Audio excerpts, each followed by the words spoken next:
Olá, amigos, amigas, que Deus nos abençoe. Estamos dando continuidade ao estudo do Livro dos Espíritos, na sua terceira parte das Leis Morais. Hoje nós vamos continuar estudando o capítulo 6 da Lei de Destruição.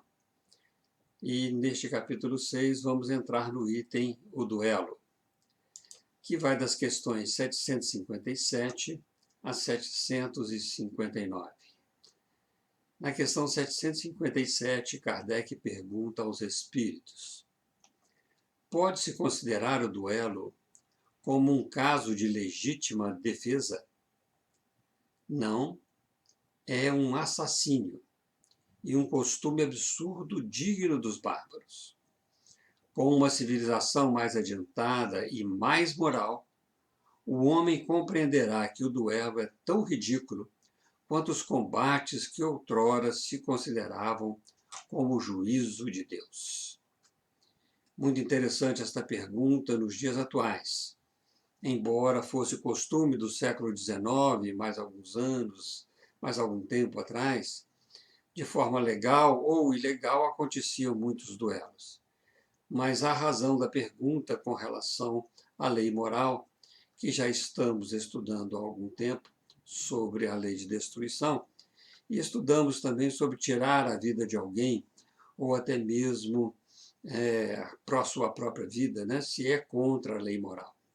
E os espíritos dizem que sim, mas a culpabilidade é sempre relativa, porque num caso de legítima defesa, por exemplo, é um ato de conservação da vida, mas mesmo assim deve ser levado em conta, vamos nos lembrar, a possibilidade de preservar a vida do agressor sempre que possível, sem atentar contra a própria vida do agressor em legítima defesa. Então, o duelo é diferente. Não se trata, na realidade, de legítima defesa, mas um ato derivado do orgulho ferido, da vaidade. É realmente um assassínio bárbaro. As civilizações adiantadas intelectualmente, hoje os duelos não mais são legalizados, mas vemos duelos, por exemplo, acontecendo nos esportes violentos, que são verdadeiros combates, legais ou ilegais, disputas que atentam contra a vida do semelhante, contra a sua saúde, contra a integridade física do indivíduo, que ele necessita do corpo para cumprir a sua missão. Essas disputas são ocasionadas pelo orgulho, na realidade, né? Pela vaidade nas revanches, por exemplo.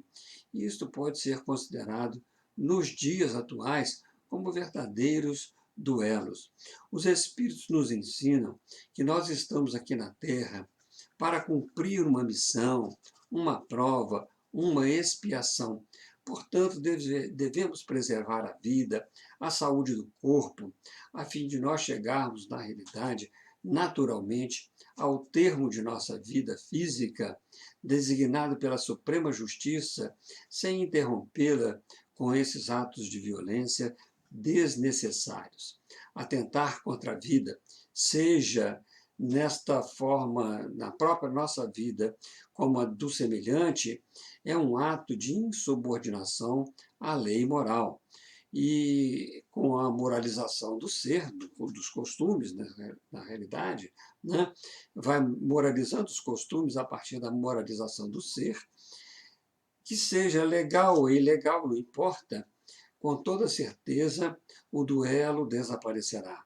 Esses duelos violentos, essas disputas violentas, eles desaparecerão. Mas isso vai demorar tempo. Por que demora tempo? Porque nós devemos, primeiramente, perdoar, por exemplo, as ofensas, aprender a perdoar as ofensas se formos ofendidos, e termos a coragem de pedirmos desculpas, de nos arrependermos das faltas que cometemos contra os nossos ofensores.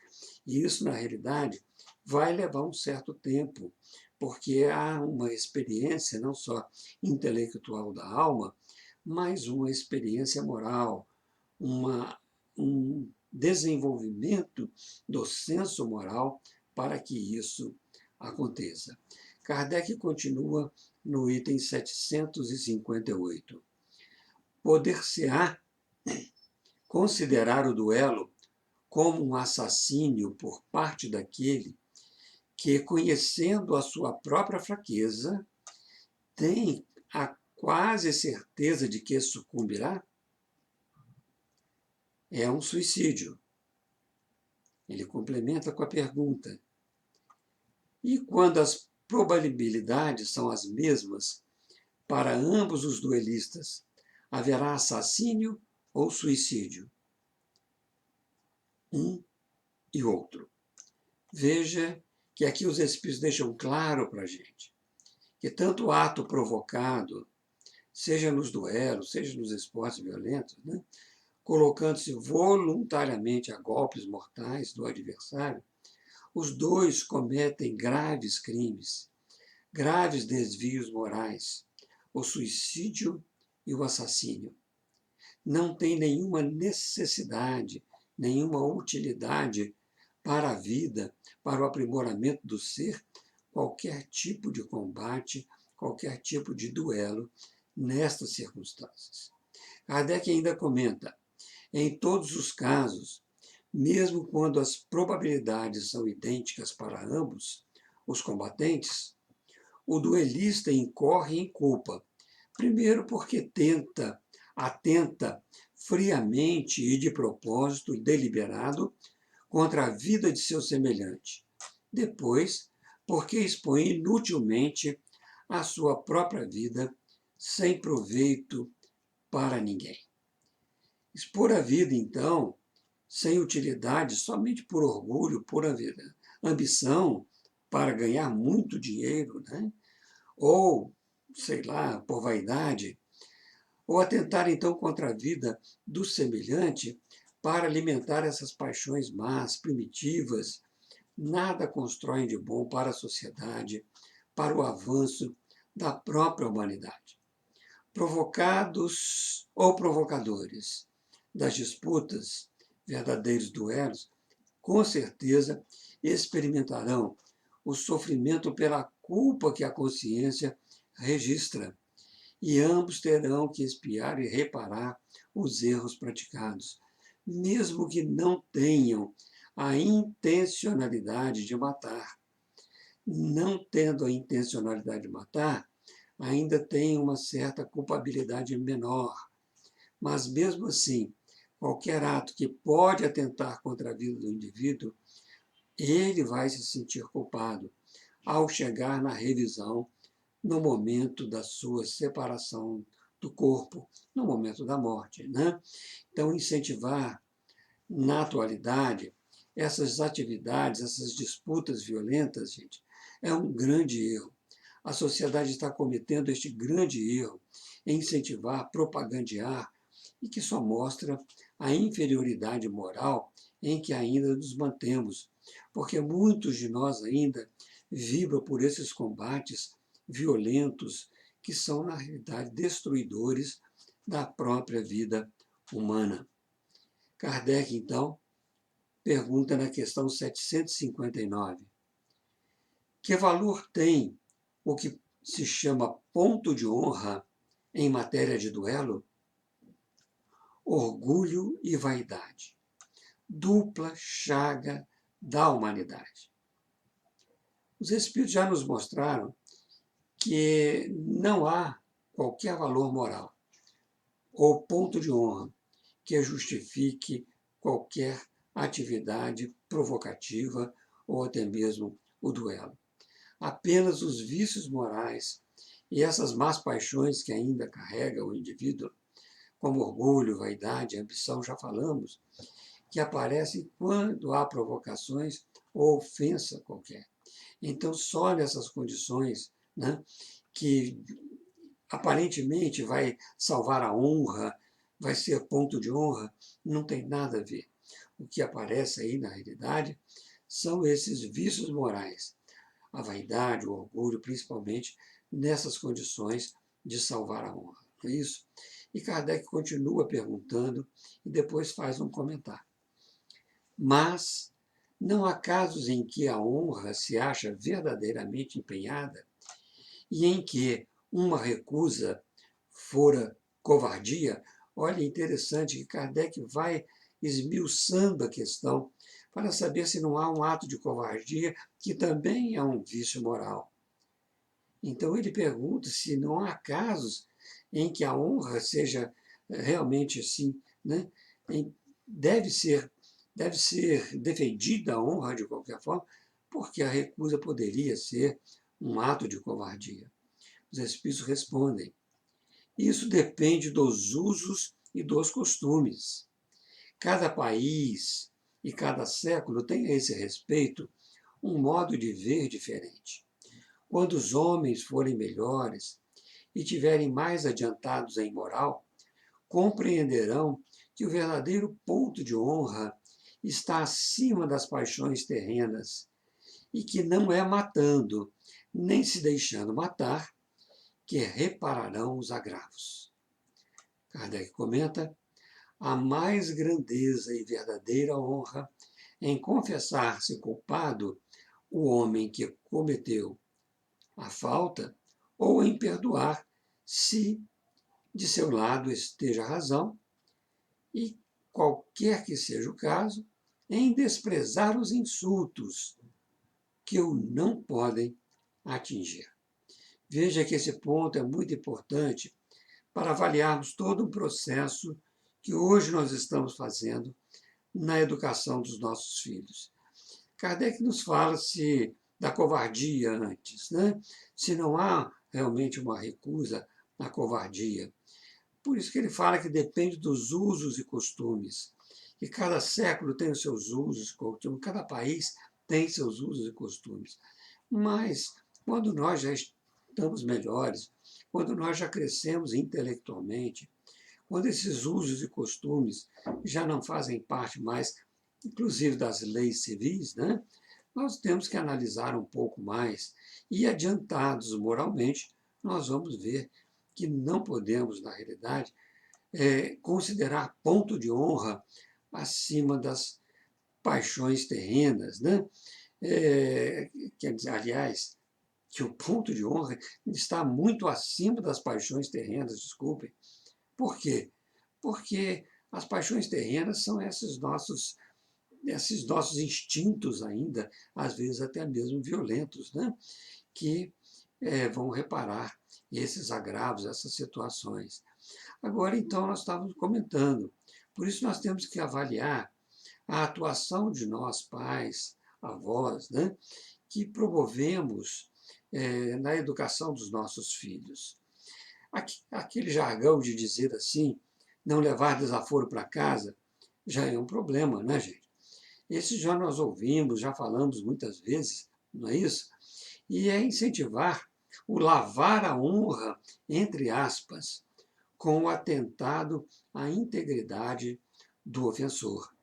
Então, essa disputa violenta de corpos, né, para quê?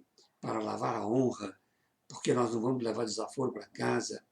Não há covardia, gente, no perdão das ofensas. A coragem, sim, está aí presente, como há também a humildade.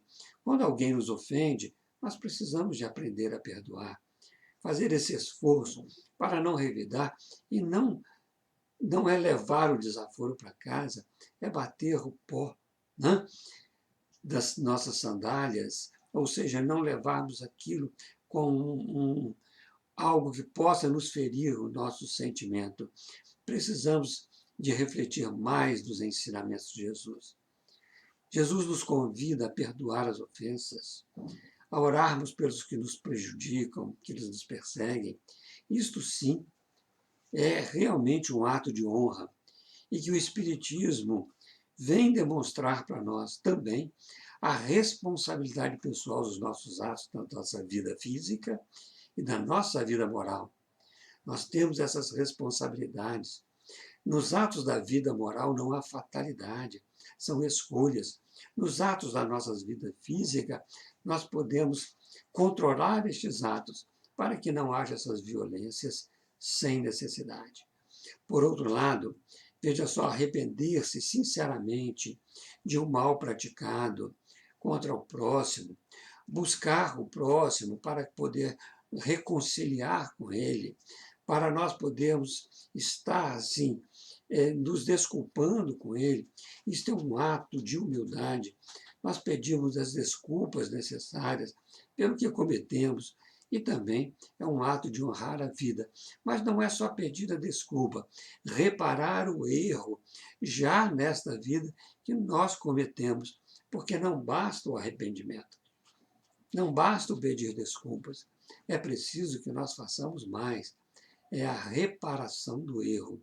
Isso é muito mais importante, aliás, é muito importante para que nós possamos identificar, né, como nós estamos em relação a este ponto que Kardec nos chama a atenção para o duelo.